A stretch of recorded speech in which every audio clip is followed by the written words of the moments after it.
سلام، به خبر ده خوش آمدید. در آغاز سرخط مهمترین خبرها. تأکید رهبر امارت اسلامی بر تعامل با جهان بر بنیاد شریعت. هیبت الله اخوندزاده میگوید دخالت هیچ کس را در برابر نظام نمیپذیرد. توقی افغانان نور نه ازمویی پریدی دا بیچاره ولس، دا غریب ولس، دا سرشار غیرتمند ولس خپل زندگی ته پریدی. خاک سپار قربانیان انفجار مرگبار دیروز در کابل. در رویداد شام دیروز در کابل 21 تن جان باختند و 33 تن دیگر زخم برداشتند. مردم شهر بازار میگردد که از اطمینان ناره که مسلکی زنده میرم بخونیم، از بازار زنده پس بیاییم بخونه. سیاست بیشتر بوده کم نبوده. مولوی صاحب مجید خیلی مردم اشتباه خواندن امضای توافقنامه دوحه از اسای جان بولتون. مشاور امنیتی پیشین کاخ سفید میگه تصمیم دونالد ترامپ برای امضای توافقنامه دوحه یک اشتباه بزرگ بود. فکر میکنند تاریخ در واقع ثابت ساخت که این یک توافقنامه خطرناک بود. هدفی را که طالبان دنبال میکردند خروج امریکا و ناتو از افغانستان بود. و کشته شدن 20 تن در یک حمله موشکی روسیه است. لنسکی میگوید مسکو تلاش دارد تا شهر خارکیف را تصرف کند. من سارا نبیله هستم.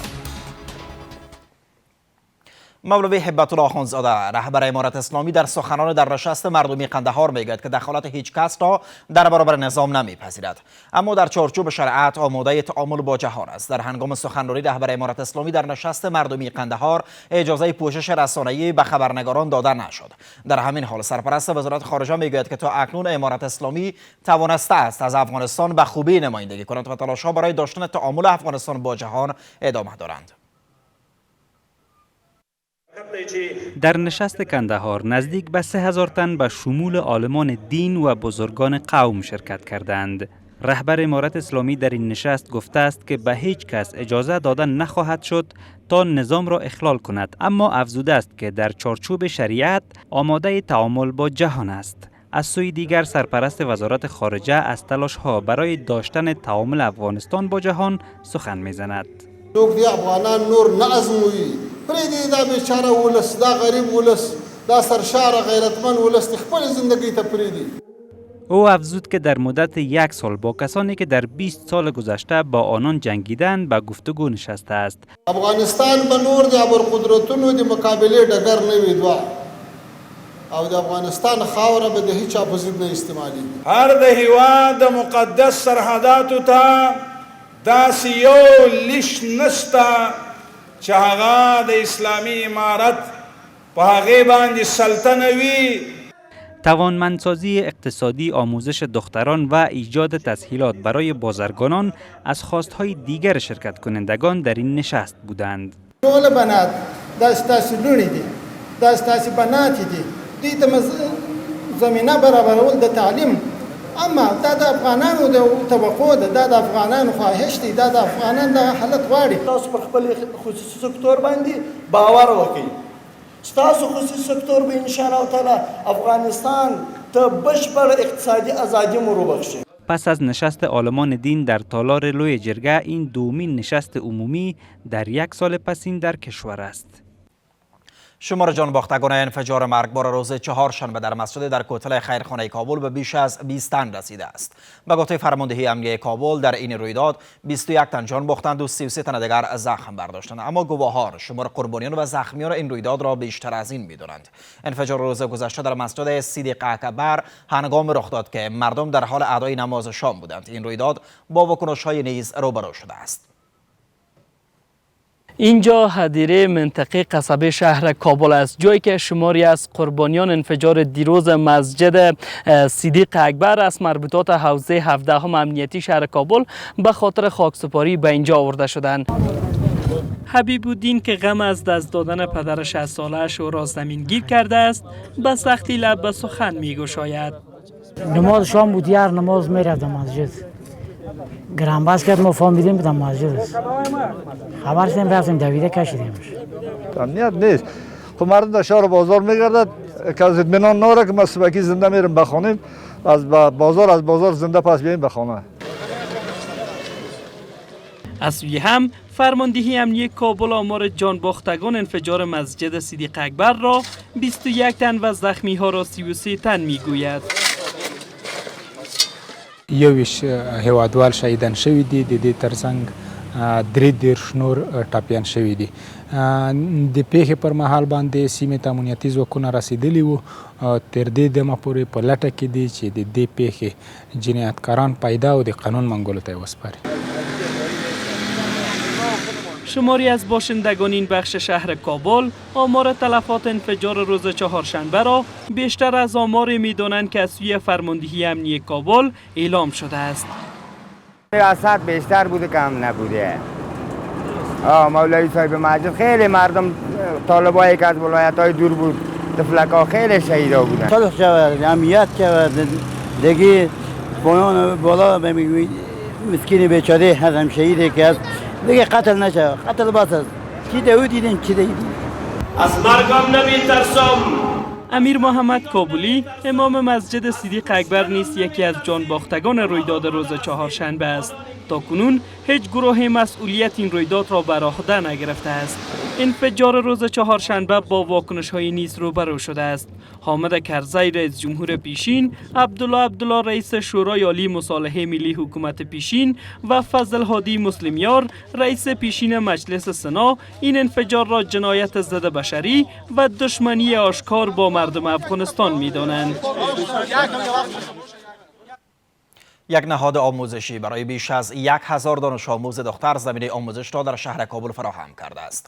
مسئول این نهاد میگوید برخی از نهادهای خارجی آموزشگاه آنان را حمایت می‌کند.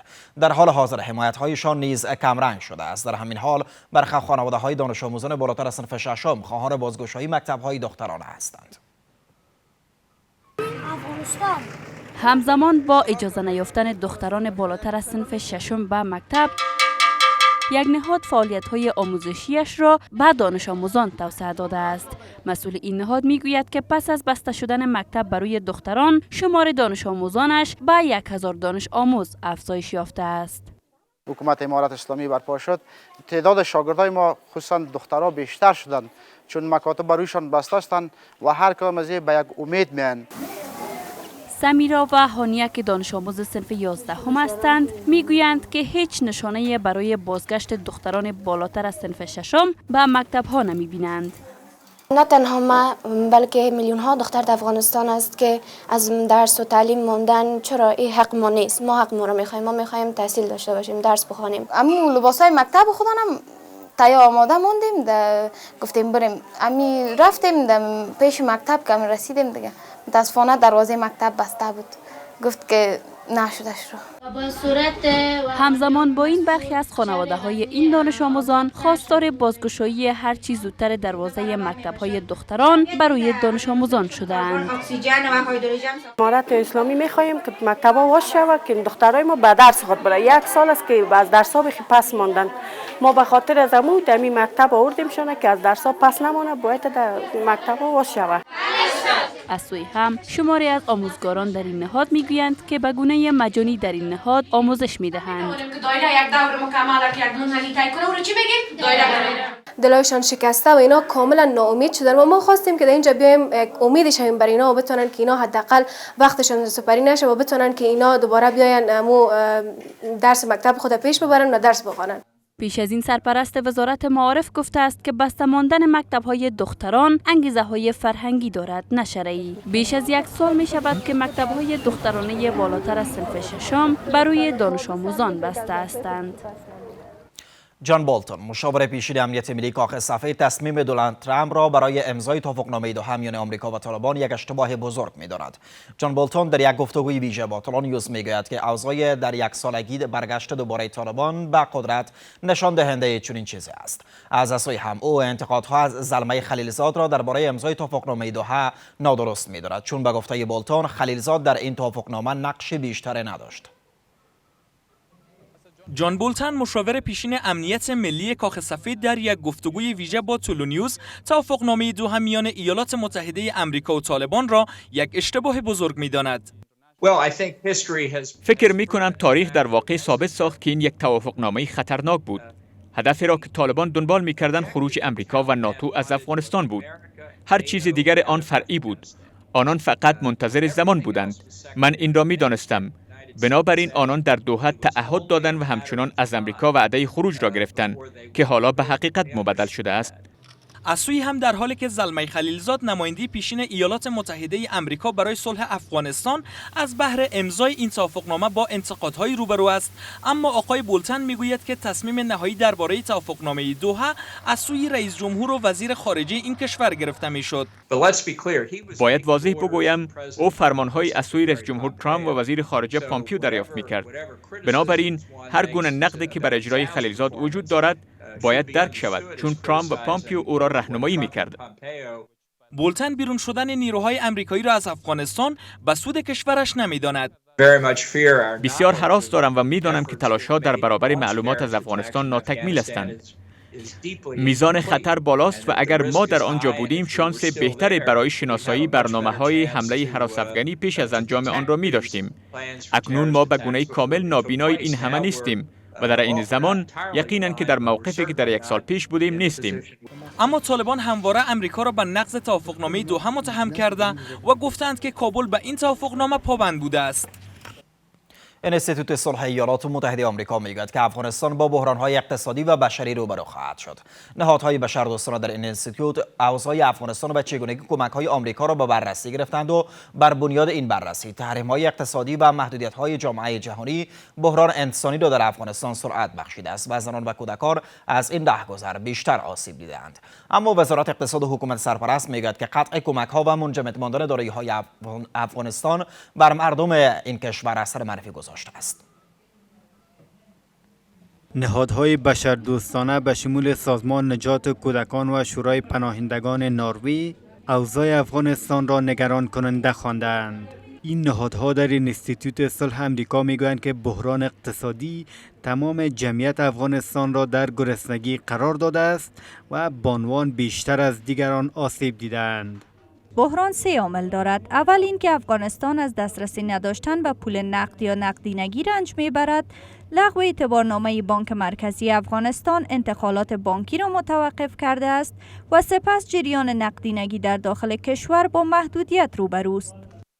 اتاق تجارت و سرمایه‌گذاری میگوید که محدودیت بر انتقال پول روند دادوستد را در افغانستان با مشکل روبرو کرده است. دا یو ډیره جدي ستونزه ده د افغانستان د تجارت لپاره، د افغانستان د اقتصاد لپاره. نه تنها دا چې د افغانستان په تجارت او اقتصاد ناوړه اغیزه وکړه، بلکې عمومي د خلکو په ژوند باندې هم بد اثر پرېښود. سازمان نجات کودکان میگوید که به علت بحران اقتصادی 97% خانواده‌ها در افغانستان قادر به تامین نیازمندی‌هایشان به ویژه خوراک و مراقبت‌های پزشکی نیستند. اما وزارت اقتصاد مهمترین عامل مشکل اقتصادی کشور را قطع کمک‌های جامعه جهانی می‌داند. قطع کمک‌ها و منجمد شدن دارایی مردم افغانستان از سوی ایالات متحده آمریکا است که تأثیرات منفی روی وضعیت معیشتی و ناامنی غذایی در افغانستان داشته و مردم را تحت تاثیر قرار داده است. بیش از 9 میلیارد دلار از دارایی‌های افغانستان در 8 کشور و 11 بانک منجمد شدند. به باور شمار از آگاهان مسائل اقتصادی اگر این دارایی‌ها در بخش بشردوستانه هزینه شوند، ارزش افغانی بسیار کاهش خواهد یافت.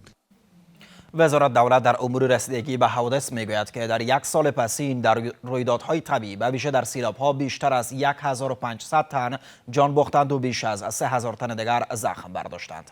مسئولان این وزارت می‌افزایند که کار ساخت و ساز خانه‌ها برای آسیب دیدگان زمین لرزه‌های اخیر آغاز شده است، اما در ولسوالی گیان کار ساخت و ساز آغاز نخواهد شد.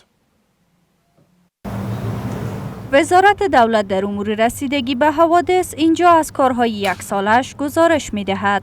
وزارت دولت در امور رسیدگی به حوادث می گوید که در یک سال پسین 1511 تن در رویدادهای طبیعی و ویژه سیلاب‌ها در کشور جان باختند و بیش از 3000 تن زخم برداشتند. په بسته کال کې د 145 څخه بیا تر دغه اسد د پرې 1511 کسه شهیدان و او 3226 تنه زخمیان ټپیان و، همداسې 3822 کورونه کلی و جزئی تخریب شوی. وزارت دولت در امور رسیدگی به حوادث میگوید که بودجه عادی این وزارت امسال به بیش از 150 میلیون افغانی میرسد، اما معین این وزارت این بودجه را برای رسیدگی به حل مشکلات شهروندان بسنده نمیداند. د 1400 کال د ورستوی دروي میاشتو عادي بودجه 3 میلیونه 515,000 روپی افغانی ده. مسئولان وزارت دولت در امور رسیدگی به حوادث می افزایند که کار ساخت و ساز خانه های آسیب دیدگان زمین لرزه پسین در پکتیکا و خوست یک هفته پیش آغاز شده است. وزارت دولت در امور رسیدگی به حوادث تاکید می کند که از بهر جلوگیری از آسیب ها ساخت ذخیره‌گاه ها طراحی شده است تا جهت سیلاب ها تغییر کنند و از آب آن نیز کار گرفته شود.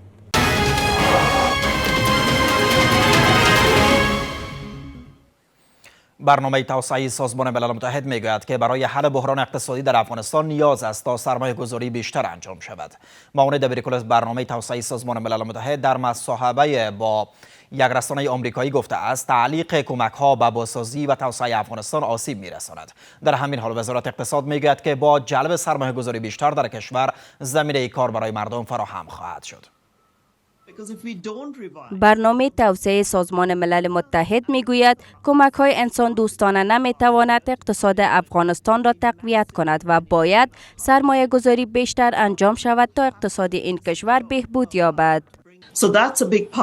سازمان ملل و برنامه توسعه سازمان ملل متحد تلاش دارد که سکتور تجارت های محلی را به چرخش بیارد تا افغان ها خودشان برای خود مواد خوراکی تولید کنند.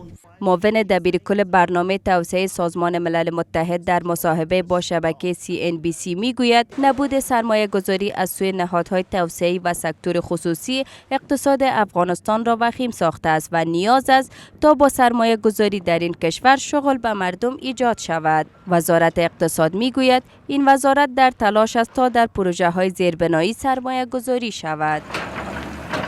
تلاش ما است که کمک های بشردوستانه به کمک های توسعه‌ای و انکشافی تغییر جهت بده تا در زیربناهای افغانستان سرمایه گذاری صورت بگیره و از این طریق ما فقر را در افغانستان ریشه‌کن بسازیم.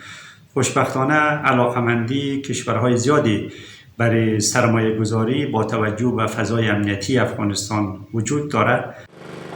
در همین حال برخی آگاهان مسائل اقتصادی به این باورند که عامل بحران اقتصادی در کشور قطع کمک‌های انکشافی، محدودیت‌های جامعه جهانی و مسدود شدن دارایی‌های افغانستان است. باعث فروپاشی اولیه بخش خصوصی، سیستم بانکی و به ویژه اقتصاد شهری شده است که نیازهای بشردوستانه عظیمی را تشدید کرده و در میان مدت باید از اقدامات برای افزایش تدارکات محلی باید با تلاش‌ها برای تقویت قابلیت‌های عرضه اقتصاد افغانستان صورت بگیرد. پیش از این دفتر هماهنگی کمک‌های بشری سازمان ملل متحد گفته بود که در حال حاضر نزدیک به 25 میلیون نفر در افغانستان در فقر زندگی می‌کنند و ممکن است امسال 900,000 فرصت کاری دیگر در بازار کار از میان برداشته شود. بیماری از حالات شدید در پکتیا افزایش یافته است و در 3 ماه پس این 6,000 بیمار که بیشترشان کودکان هستند به شفاخانه حوزوی این ولایت مراجعه کردند. این بیماران از نبود داروی کافی در این شفاخانه شاکی هستند و میگویند که به علت فقر و نداری خودشان نمیتوانند از هزینه شخصیشان دارو بخرند. در همین حال مسئولان بهداشتی در این ولایت میگویند که پس از بارندگی ها و سرازیر شدن سیلاب این بیماری نیز افزایش یافته است.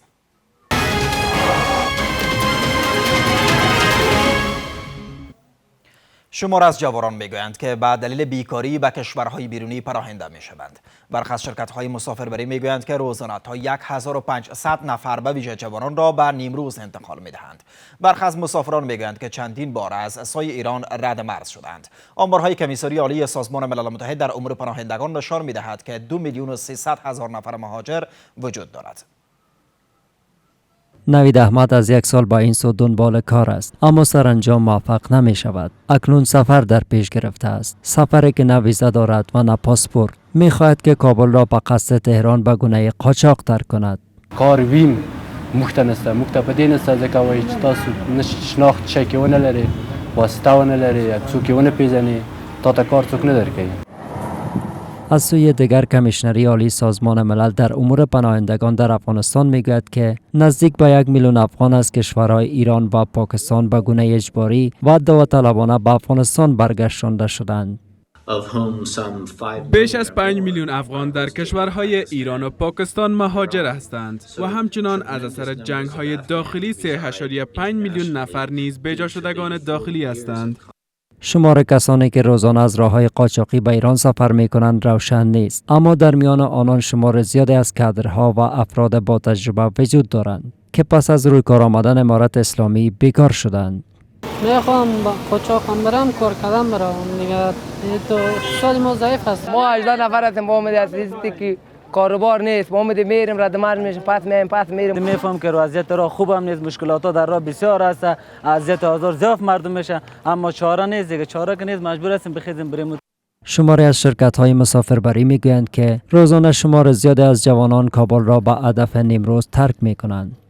دار موتر که میره 55 نفر مسافر میشانیم، بازش فامیلی، بازش همیت مجرد مردم هست که به خاطر کار کردن میروند.